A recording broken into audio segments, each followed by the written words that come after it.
Hello, welcome to EverydayHDR.com. I'm Blake Rudis, and today I want to talk about how I created the lightning effect for my most recent HDR concert submission that was posted last Wednesday. Now, this effect can be pretty cool. It's pretty easy, and you can use it to fool all your friends into thinking that there was lightning in a place that there normally wasn't. I'd be pretty selective about it, because if you do it too much, then you're just that guy that has lightning in every picture. It can look pretty hokey, and it can get there pretty quickly, but use it sparingly. It is what it is. So I've taken pictures of lightning in the past, and these ones just weren't working out for me. This was taken out of an airplane window at about 15,000 feet. It's pretty cool. Kind of scary that it was outside of an airplane window, but it is what it is. You never know what you're going to get when you're flying. And this one was in Arizona, but these lightning bolts just weren't doing it in my final composition. I couldn't figure out how to get them to work correctly, so I scoured the internet and I googled, and I came up with this Tripwire magazine Photoshop tutorial on how to create lightning, and it worked great. It was a great jumping off point, great starting point, but it didn't quite take me to the level that I needed it to take me, which was how do I now incorporate that into my image. So I'm going to show you how they do it in that tutorial in this video, and then I'm going to show you how I incorporated it into the background of this composite that you're seeing here. So we're going to start with a new layer by going to Control N, or go up to File, New, and go about 1200 by 1200 at a resolution that matches the resolution of the image you're working with. The image I'm working with is a 300 resolution image, so I'm going to make it 300. Press OK. So the first thing we need to do is get a nice gradient. And the gradient is going to be our starting point for the lightning. And that gradient you're going to want to be a kind of a tight gradient, not so widespread like this gradient is here. So grab that bottom, move it over, and grab the bottom white and move it over. And that's a good starting point. So press Shift and just drag that gradient over. It doesn't really matter where, because we have such a strict tight gradient. So now I'm going to go to Filter and go to Render and go to Difference Clouds. But before I do that, one thing I need to tell you. Make sure that your colors that are set down here are set to the default colors, which are black and white. So I'm going to go ahead and select red real quick. And if you need to get these back to black and white really quickly, just press the D key, and that'll give you black and white.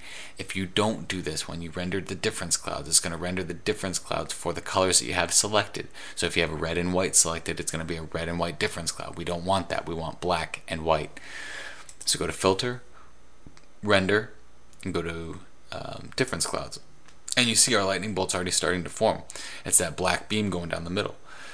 So now I need to turn that into a white beam, so I'm going to press Control I, and that's going to go ahead and give us that white beam of a lightning bolt that we're looking for. But now I need the area around that lightning bolt to be predominantly black, so I'm going to go to the adjustment layer here and select Levels and pull the dark end in to the right.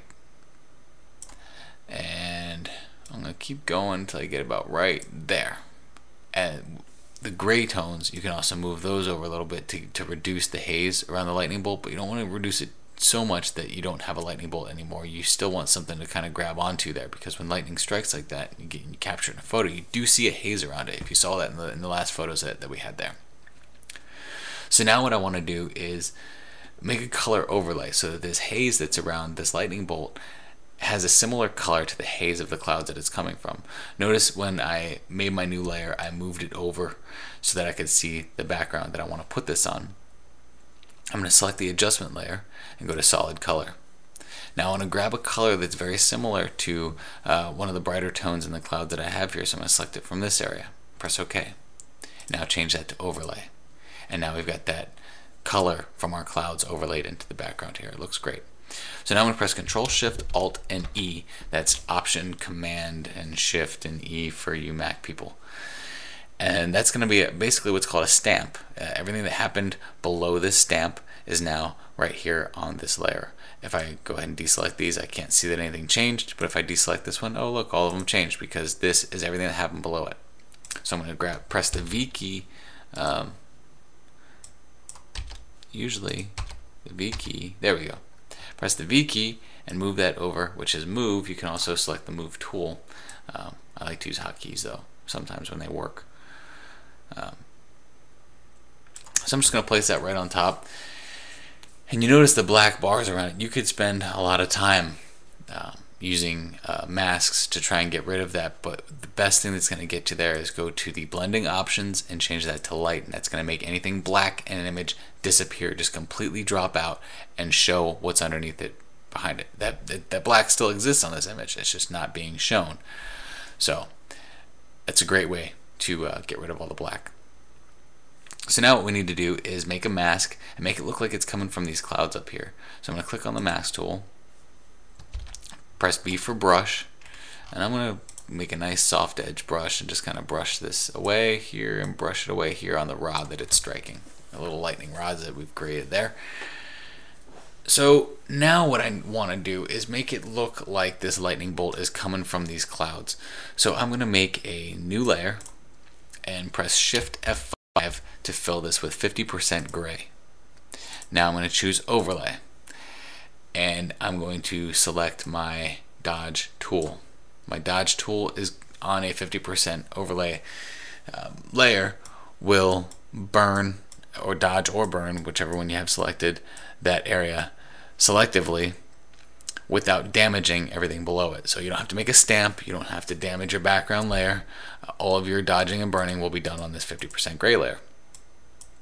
So I'm just going to go ahead and paint with like a 51% exposure to kind of push that out. Select it on the midtones.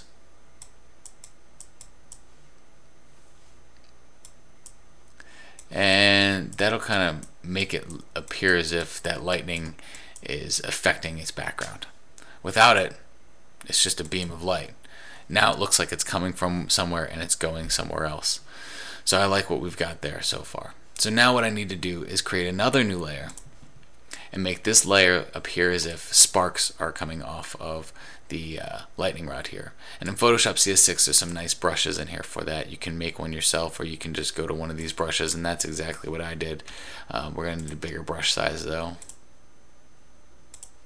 And just make sure that that is set to white. So right here you see my layers are black and white. I'm going to press X, so I'm using white, and I'm just going to go ahead and hit that a couple times. And it would help if I pressed B for brush, because I'm apparently still working on my dodge layer. So I'm going to select that brush again. Everyone makes mistakes. It's all part of the game, right? And we fumble through this. I fumble through all my editing. And I'm just going to go ahead and hit that real quick. So it looks like it struck that like a lightning rod. So I'm very satisfied with what I've got here, but what I want to do is zoom in a little bit closer and really kind of bump this up a notch. So I'm going to duplicate by pressing Ctrl J, duplicate that lightning layer, and go to Filter, and go to Blur, and go to Gaussian Blur. And now I want to blur this enough so that it appears as if there's a haze, a light haze around there. Because when lightning strikes, it strikes really fast and it puts out a burst of light all around it. And I'm good with that. So that's it. That's the basics on how to make lightning in a photograph. You can refine it, you can keep going, and you can push this to a whole nother level. I'm Blake Rudis, and this is EverydayHDR.com. Lightning on your HDR or non-HDR layers, whatever. Play with it. It's fun. Have a great weekend. Do some lightning playing, and show your friends if you want to, and tell them that you caught some crazy lightning, even though there was no lightning that weekend. I don't know. You do what you want. Have fun. Take care.